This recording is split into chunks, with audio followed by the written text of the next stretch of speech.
우리가 화폐 수요에 대해서 공부했었죠. 화폐 수요를 너무 이렇게 수식에 매몰돼서 그러지 말고 화폐 수요를 우리가 딱 두 가지의 형태로 되어져 있는 걸 다시 한번 잘 기억해 보시죠.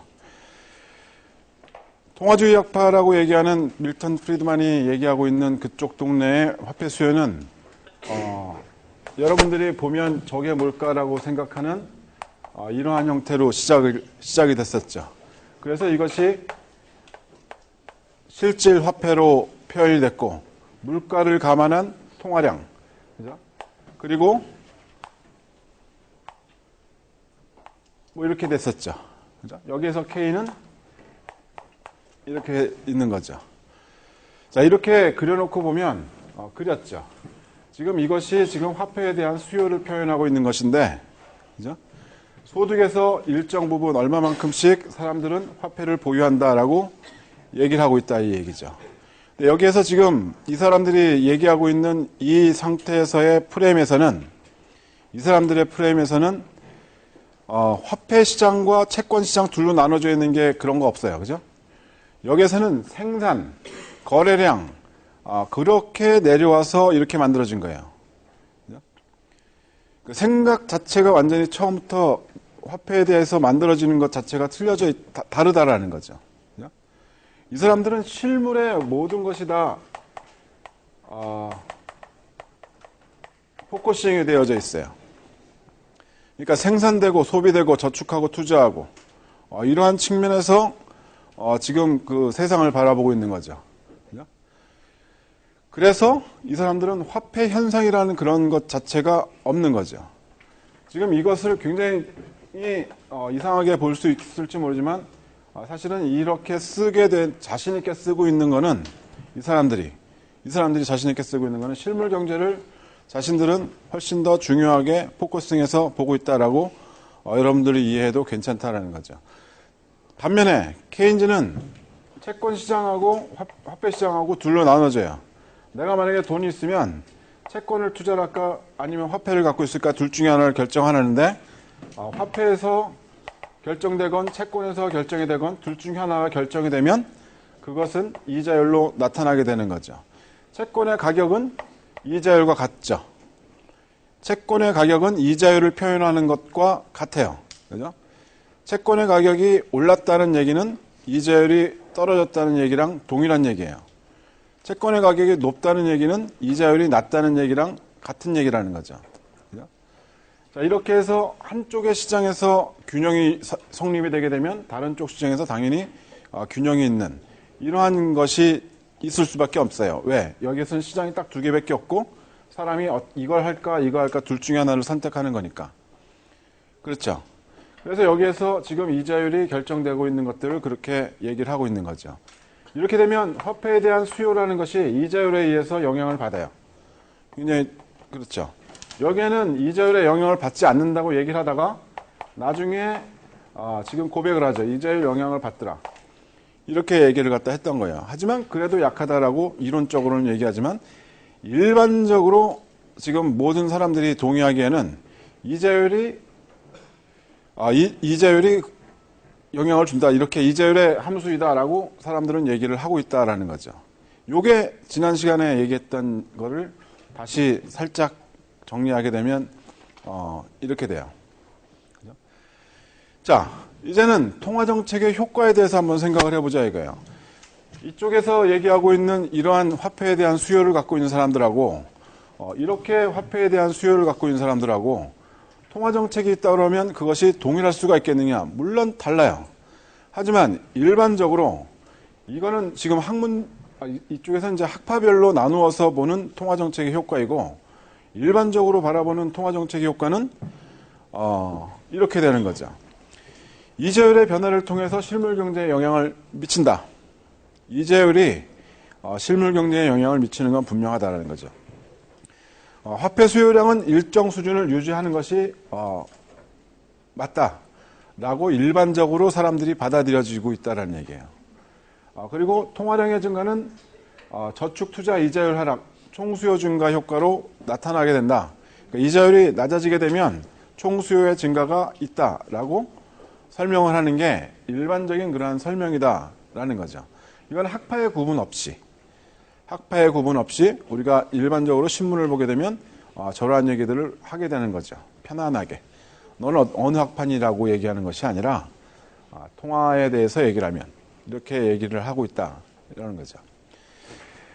근데 통화 정책이 파급되는 과정을 우리가 한번 잘 생각을 해보자 이거예요. 이자율이 하락하게 되면 왜 총수요가 증가하는 거야?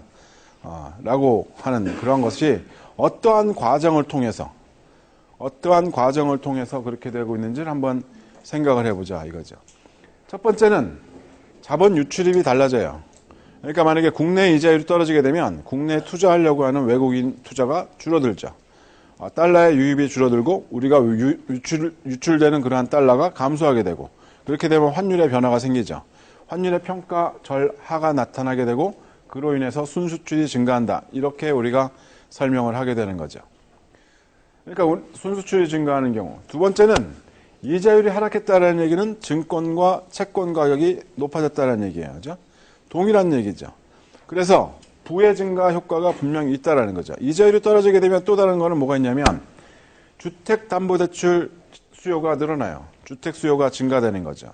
주택의 가격이 높아져요. 그렇게 되면 총 수요가 늘어나는 그러한 효과가 있죠. 세 번째는 금융기관에서 여유대출 자금이 늘어나서 대출해 줄 수 있는 그러한 여건이 훨씬 더 좋아지는 경우죠. 그죠? 자, 이러한 과정을 통해서 이자율이 하락할 경우에 총 수요가 증가하게 된다. 우리가 이렇게 간단하게 설명을 할 수가 있게 된다는 거죠. 자, 그래서 이거는 이자율 하락할 때 우리가 총 수요가 증가되는 거 우리가 생각해 보게 되면 당연히 경기가 침체되어져 있는 상황에서 이자율을 하락을 시키려고 생각을 하고 통화 정책을 지금 전개를 하죠. 그죠? 그래서 이러한 효과를 볼 수가 있는데 만약에 완전 고용 상태에서 통화 정책을 폈다라고 하게 되면 분명 과열이죠. 그죠?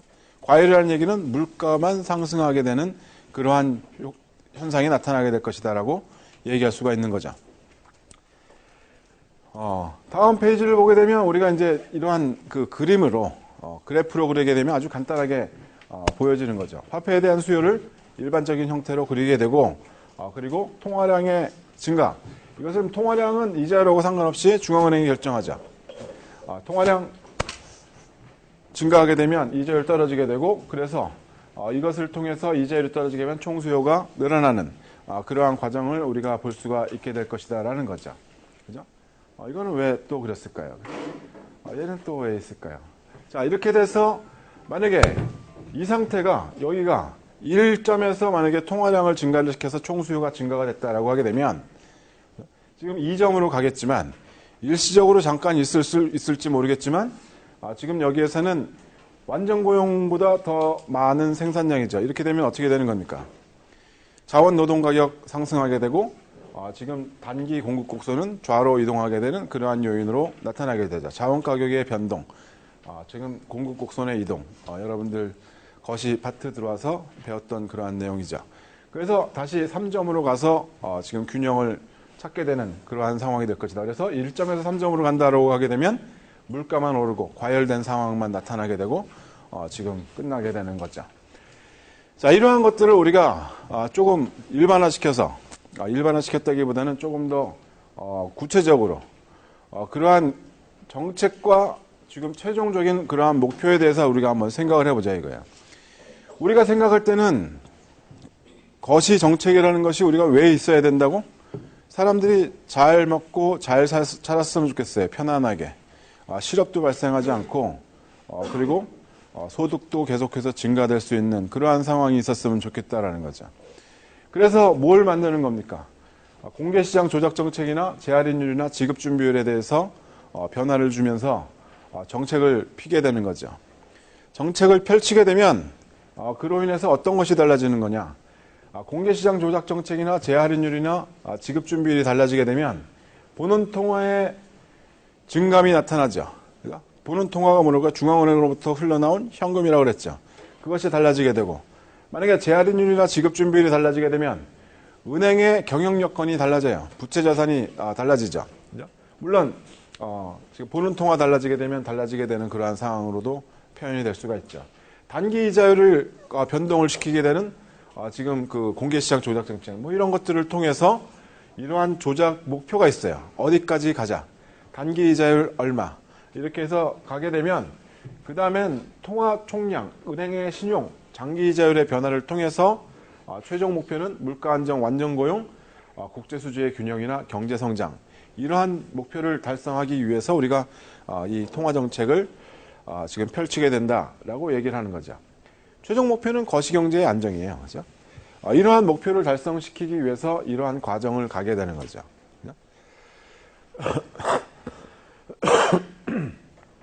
근데 만약에 이러한 정책이 있었는데 단기에서 장기 이자율의 변동이 문제가 생겼다라고 하게 되면 못 가는 거예요.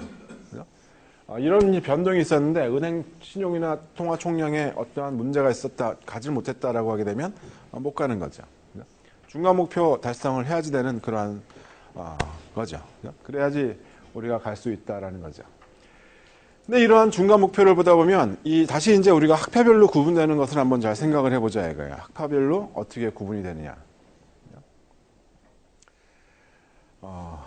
너무나 관심을 갖는 그러한 눈초리로 쳐다보게 되면 당황스럽죠. 그죠? 여러분들은 이렇게 어떻게 이렇게 이러한 통화 정책에 대해서 관심을 많이 갖는지 나도 참 궁금해요. 고마워요. 자, 통화 정책을 여러분들이 지금 생각하는데 중간 목표라고 얘기하는 이러한 것들을 한번 생각해 보자는 거죠. 이자율이냐, 통화 총량이냐, 이자율이냐, 통화 총량이나 뭐 이런 것도 우리가 생각을 해보자는 거예요. 이러한 것들을 통해서 가는데 학파별로 생각이 다르더라는 거죠. 케인즈는 이자율을 중간 목표로 삼아야 된다라고 생각을 해요. 반면에 통화주의자들은 통화량을 중간 목표로 삼아야 된다라고 주장을 하는 거죠. 저렇게 주장하게 되는 이유가 무엇일까? 바로 이 사람들이 생각하고 있는 화폐 수요의 차이점 때문에 그렇다라는 거죠. 화폐 수요를 바라보는 시각이 달라. 사람들은 왜 화폐를 보유하고 있을까? 이것이 이유가 다르다라는 거죠. 사람들은 화폐를 보유하는 그러한 과정도 지금 다르다라는 거예요. 그죠? 지금 이 케인즈가 바라볼 때 화폐에 대한 수요는 채권 또는 화폐 이렇게 둘 중에 하나를 생각을 해서 투자의 기회를 가지려고 지금 잠시 보유하고 있는 화폐예요. 그죠? 만약에 투자 여건이 달라지게 되면 나의 화폐 보유량은 달라져요. 화폐에 대한 수요는 마구 변하는 거죠. 그죠? 화폐 수요 자체가 안정적으로 그대로 있는 것이 아니라 화폐 수요 자체가 자꾸 달라지는 거예요. 자, 이렇게 해서 달라졌다라고 하게 되면 이 사람의 생각으로는 어떻게 된다고 생각하겠습니까? 그냥 놔두면 이자율이 자꾸 변하게 되는 거예요. 불안정해지죠. 이자율을 안정적으로 유지하기 위해서는 통화량이 달라져야 되는데 이 사람은 중간 목표를 뭘로 삼아야 되느냐? 이자율을 안정적으로 갖는 것, 이자율을 우리가 목표치에 다다르게 만드는 것, 이것이 중간 목표다라는 거죠. 저 목표를 달성시키기 위해서는 통화량의 조절이 필요하다 이렇게 얘기를 해요. 그러면 이 사람의 입장에서는 이 통화량이 자주 변하게 되겠습니까? 아니면 그대로 있어야 되겠습니까? 자주 변해야 되는 거죠. 그죠? 그러니까 이자율이 불안정하게 움직일 거니까 그렇기 때문에 우리가 통화량을 자주 변동시킬 수 있는 그러한 여건도 될 수가 있다라고 이 사람은 설명을 하게 되는 거죠. 통화 정책이 자주 변할 수 있어요. 이 사람의 생각으로는. 근데 통화주의자들의 생각은 그렇지가 않아요. 통화주의자들의 생각은 어떤 생각이냐면 화폐에 대한 수요는 굉장히 안정적이다. 무엇에 의해서 주로 결정이 되는 거냐? 소득이거든. 통화주의자들의 생각은 이 소득이라는 것도 완전 고용 수준에서의 소득을 생각을 하잖아요. 자, 만약에 이렇게 된다 그러면 화폐 수요는 굉장히 안정적이기 때문에 통화량은 그냥 안정적으로 가는 게 좋다라고 얘기를 하는 거죠. 만약에 이자율을 너네들이 목표로 삼는다라고 하게 되면 너네들은 뭔가 잘못 착각하고 있는 거다라는 거예요. 왜? 이자율이라는 것이 너네들이 생각하는 것처럼 정말 실질 이자율을 계속 보여주고 있는 것이 아니지 않니? 사람들은 무엇에 의해서 투자를 해? 실질 이자율을 보고 투자를 하지 않겠냐?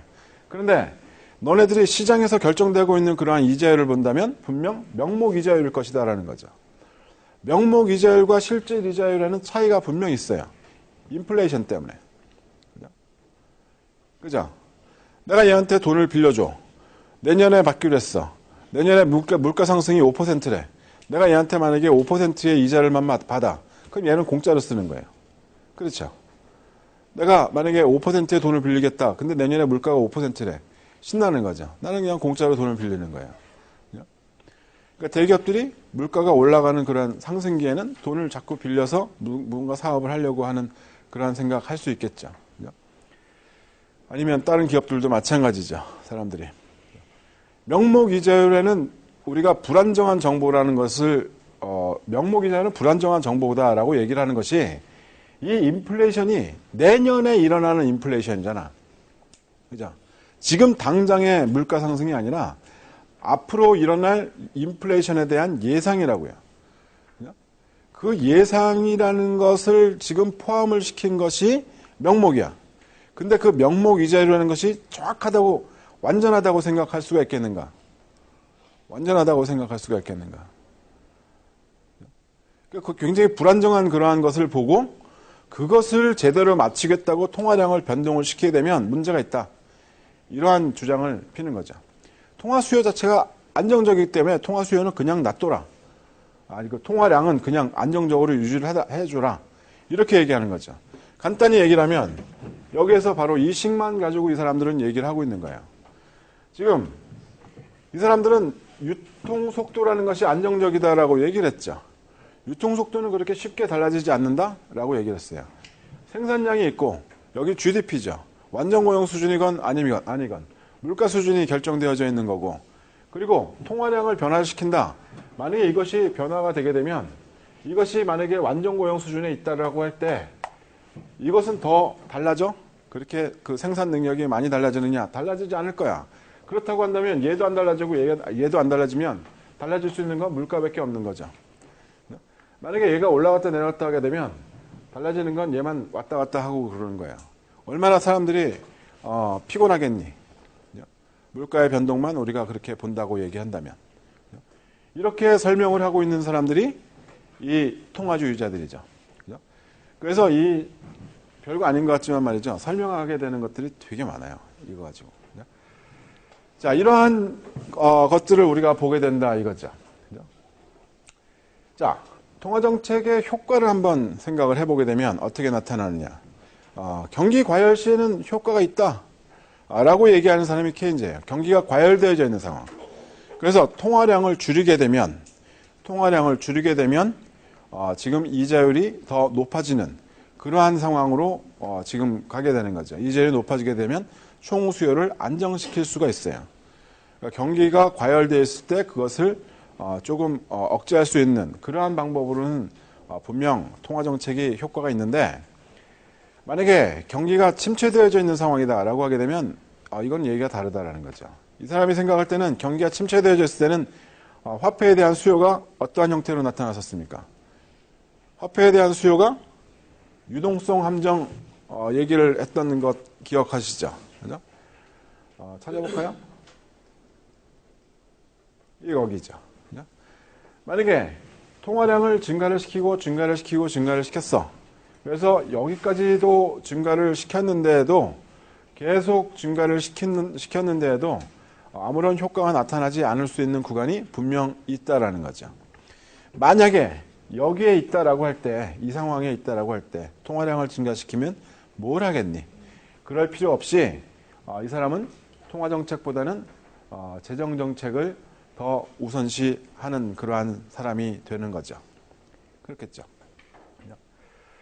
자, 이러한 얘기들을 우리가 하게 되죠. 그죠? 불황기에는 효과가 없다. 그죠? 그리고 나서 후기 케인즈에서는 지금 받아들여져요. 조금 뭐 이런 얘기들 하죠. 그죠?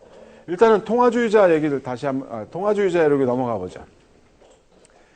통화주의자들은 어떠한 생각들이냐면 통화 공급의 불안정성은 경제의 불안정성과 인플레이션의 주된 요인이 되기 때문에 통화량은 안정적으로 유지하는 것이 가장 좋다. 이렇게 얘기를 해요. 다시 이쪽으로 와보죠. 이 식으로 얘기를 하게 되면 통화량을 어떻게 유지를 시키는 게 좋으냐? 통화량을 지금 어떻게 유지를 시키는 게 좋으냐? 경제 성장이라는 게 일어날 수가 있다는, 경제 규모가 계속해서 커질 수가 있는 거죠. 경제 규모가 계속 커진다는 얘기는 지금 이 완전 고용 수준의 이 생산량이 그냥 가만히 있는 것이 아니라 이것이 계속해서 늘어난다, 이런 얘기죠. 그럴 때 지금 통화 정책이라는 것이 그럴 때 필요하다라는 거예요. 그럴 때 어떻게 이것이 통화량이 경제 규모에 따라서 같이 증가해 주면 된다는 거죠. 이 사람의 생각에는 완전 실물 경제 입장에서 지금 바라보는 통화 정책이다라고 우리가 얘기할 수도 있겠죠. 굉장히 오래된 얘기예요. 굉장히 오래된 얘기죠. 일단은 여기에서는 지금 이 케인즈와 과거의 아주 그 통화주의자들 간의 그러한 얘기들만 우리가 생각을 해보게 되면 이렇게 설명을 하게 되는 거죠. 만약에 통화량의 증가가 돼서 통화량이 이거는 그대로 있는데, 완전 고용 수준의 생산은 그대로 있는데 통화량이 증가가 된다면 물가 상승만 나타나게 되고, 이러한 일들이 반복되게 되면 별로 좋은 일이 없다라고 얘기를 하는 거죠. 그죠? 그래서 물가 상승이 일어나게 되면 그 다음에는 어떻게 되는 겁니까? 이 사람들의 실질 소득은 그냥 그대로 있는 그러한 상황으로 갈 수가 있게 되는 거죠. 그죠? 자, 그래서 지금 이 사람들이 생각할 때는 통화량을 안정적으로 계속해서 경제 규모에 맞춰서 지금 증가시켜 주는 것을 통화 정책이라고 얘기를 하는 거예요. 계속해서 그냥 그 수준의 통화 정책. 이렇게 보는데 과연 이 통화 정책이 유효하냐? 우리가 재정 정책에 대해서도 얘기했었죠. 재정 정책이 유효하냐? 이러한 얘기들 했었죠. 통화 정책은 과연 유효하냐? 이런 얘기를 한번 우리가 생각을 해보자는 거죠. 통화 정책은 과연 유효하냐? 재정 정책 얘기할 때도 우리가 그 정책의 시차에 대한 문제점을 얘기를 했었죠. 통화 정책도 우리가 그 시차에 대한 얘기를 할 수가 있어요. 물론 재할인율이나 아니면 지급 준비율이나 이런 거는 법적으로 가야 되니까 당연히 시차의 문제가 나타날 수가 있는 거고, 우리가 이 공개시장 조작 정책이라는 것을 생각을 해보자. 정책금리라는 것을 정해놓고 지금 채권을 갖다가 사고 팔고 하면서 RP7일짜리 채권을 사고 팔고 하면서 거기에 대한 이자율을 갖다가 우리가 목표치에 달성했다라고 생각을 해보자 이거야. 그렇게 되면 그것이 장기 이자율에 영향을 미쳐야지 되는데, 단기 이자율에서 장기 이자율까지 넘어가게 되는 그러한 과정을 보게 되면 CD도 바뀌어야 되지. 그죠? 그 중간에 또 다른 채권들 계속해서 연결해 가면서 이러한 수요의 변화가 나타나고, 금융상품에 대한 수요의 변화가 나타나고, 그래서 장기 이자율에 영향을 미쳐야 되는 거죠. 그 시간이 얼마나 오래 걸리겠냐는 거죠. 그렇기 때문에 통화정책 문제점이 있다라고 얘기하는 거죠. 필요한 건 지금 당장인데 지금 당장 효과는 안 나타나고 정책은 펼쳐졌어. 나중에 그냥 놔뒀을 때도, 그냥 이 상황에서도 경기가 회복되는 그러한 상황에서 장기 이자율이 만약에 떨어졌다고 생각을 해보자는 거죠. 뭐야 이거, 어떤 것 때문에 지금 좋아졌는지 알 수도 없고, 잘못하면 정책의 부작용까지도 나타날 수가 있어요. 시점을 잘못 맞추면. 정책은 시점이 굉장히 중요하거든요. 지금 이 순간에 꼭 필요한 거면 지금 이 순간에 써야 돼. 근데 지금 이 순간에 필요한 건데 지금 쓰지 않고 다 말라 죽은 다음에 물을 부어봐야 그 나무는 살아나지 못하는 거죠. 그죠? 두 번째는 장기 금리는 예측하기가 상당히 어려운 상황이 될 거다라는 거죠. 왜 어렵냐? 일단은 장기 금리는 실물 경기에 영향을 받아요. 그러니까 실물 경기가 굉장히 안 좋은 상황에서는 금리가 아무리 떨어진다고 하더라도, 그죠? 아무리 떨어진다고 해도 사람들이 투자를 하지 않을 그러한 상황들도 생기는 거고, 그죠? 실물 경기에 영향을 잘 받는 그러한 그 금리가 이 장기 금리라는 거죠. 그죠? 이 또한 어떤 측면이냐면 장기 금리는 예측된 물가 상승에 영향을 받을 거라는 거죠. 단기 금리는 지금 7일이기 때문에 물가 상승에 대한 고민을 우리가 많이 안 해도 돼요. 그죠? 근데 장기 금리는 3년 후에 얘가 나한테 다 갚아야 되는 거야. 그렇게 되면 3년 후까지의 이 물가 상승률이 얼마인지를 우리가 예측을 하고선 내가 돈을 빌려줘야 돼. 여러분들 같으면 안 그러겠어요? 근데 물가 상승에 대한 예측을 얼마만큼이나 어떻게 할 것이냐. 만약에 물가 상승이 예상된다라고 하게 되면 지금 단기 금리를 낮춘다고 하더라도 장기 금리는 높아질 수밖에 없어. 그죠? 단기 금리를 내가 1%로 가고 싶어. 단기를. 그래서 장기 금리도 낮추고 싶어. 근데 앞으로 3년 후에 물가 상승이 10%가 된대. 지금은 5%야. 어떻게 되겠습니까? 그러면 장기 금리가 지금 상황보다 더 높아지지 않겠냐? 이러한 얘기죠. 그래서 단기와 장기의 그러한 금리의 차이를 지금 예측을 하기가 굉장히 어려워진다는 거죠. 장기 금리 예측이 상당히 어렵다. 그래서 통화 정책의 효과가 과연 있을 것이냐? 이러한 얘기를 하게 되는 거죠. 세 번째는 어떤 얘기냐면 유통 속도가 달라질 수가 있다. 이거 진짜 케인즈가 계속해서 통화주의 학파를 괴롭혔던 그러한 얘기죠. 이거 얘기죠. 너네들이 생각할 때는 이것이 통화주의 학파, 너희들 생각할 때는 이것이 일정 수준을 유지하는 안정적인 수준이라고 생각하지. 근데 이거 달라질 수 있다. 경기가 안 좋을 때는 사람들이 화폐를 더 많이 그냥 보유만 하고 있어. 그렇게 되면 유통되는 속도가 훨씬 더 줄어드는 거지. 자, 너네들이 통화량을 늘렸다. 경기가 안 좋은데 이 유통 속도 달라지게 되면 이건 달라지는 게 하나도 없지 않니? 그죠? 경기가 굉장히 안 좋을 때 완전 고용 수준보다 더 낮은 상황에서는 지금 통화량을 늘리게 되면 이것이 조금 떨어진다고 하더라도 이것이 늘어날 가능성이 있는 거 아니냐? 이렇게 생각할 수 있어요. 만약에 이것이 달라지지 않는다. 유통 속도가 변하지 않는다라고 한다면 통화량이 증가할 때 경기가 침체된 상황에서 이 국민소득의 증가를 예상을 할 수가 있게 되는 거죠. 여기에서는 실물 경제를 통해서 바로예요, 그냥. 그래서 이렇게 얘기를 했었는데 이 통화주의 학파는 이것이 떨어질 수 케인즈는 이것이 떨어질 수 있지 않느냐라고 얘기를 하는 거죠. 유통 속도가 감소하는데 왜 감소하더니 지금 단기 이자율이 떨어지게 되면 사람들은 어떻게 생각하는 거야? 내가 지금 화폐 보유에 대한 기회비용이 굉장히 낮아. 내가 보유하고 있으나 아니면 넣어놓고 있으나 똑같아. 그냥 갖고 있지 뭐. 지금 현재 사람들이 그렇게 많이 생각할 거예요. 그죠? 지금 현재 이자율이 너무 낮아가지고 은행에 돈을 넣어놓고 저축을 하나. 내가 그냥 집에다가 금고에다가 넣어놓고 있으나 뭐가 달라? 그게 그거지. 차라리 금 사놓고 있지. 이런 생각을 하는 경우들이 상당히 많다라는 거죠. 만약에 그렇다면 그러면 화폐 보유가 증가가 되는 거 아니야? 화폐 보유가 증가가 된다면 유통 속도는 떨어지는 거다 이라는 거죠. 자, 유통 속도가 떨어지지 않을 정도로 만약에 하려고 한다면 지금 어떠한 형태로 돼야 되냐면 사람들이 이제는 조금 경기가 회복이 됐구나 라고 생각하는 그러한 생각이 어느 정도는 돼줘야 돼요. 그래야 물가가 수요가 증가가 되고 물가가 상승하면서 이제는 내가 단기 이자율이 떨어지게 되면 장기 이자율 좀 떨어질 수 있는 그러한 상황이 되겠구나 라고 생각을 해줘야 사람들이 유통 속도가 그냥 지금 어느 정도 제 수준으로 가게 된다는, 저것이 달라지지 않고 제 수준으로 가게 된다는 거죠. 그렇게 되려고 그러면 이러한 통화정책이라는 것이 단발성으로 끝나서는 안 되고 한 번 땅 하고선 끝나서는 절대 효과가 나타날 수가 없다라고 얘기를 해요. 계속 지속적인 그러한 지금 이 통화정책이 있어줘야지 될 것이다라고 얘기를 하게 되는 거죠. 일관적인 어떠한 그러한 정책 필요하다라고 얘기를 하는 거죠. 일단은 이러한 문제점만, 유효성에 대한 문제점만 따진다고 한다면 시차의 문제, 장기금리에 대한 예측, 그리고 유통속도 이러한 얘기들로 우리가 볼 수가 있게 되는 거죠. 자, 이렇게 보게 되면 말이죠. 우리가 이러한 얘기를 할 수가 있어요. 미래에 대한 예측이 상당히 중요한 요인으로 지금 잡히고 있는 거죠. 그죠? 장기 이자율이라는 것 자체가 예상된 물가 상승에 대한 어떠한 변수가 포함이 되어져 있는 거다라는 거죠. 그죠?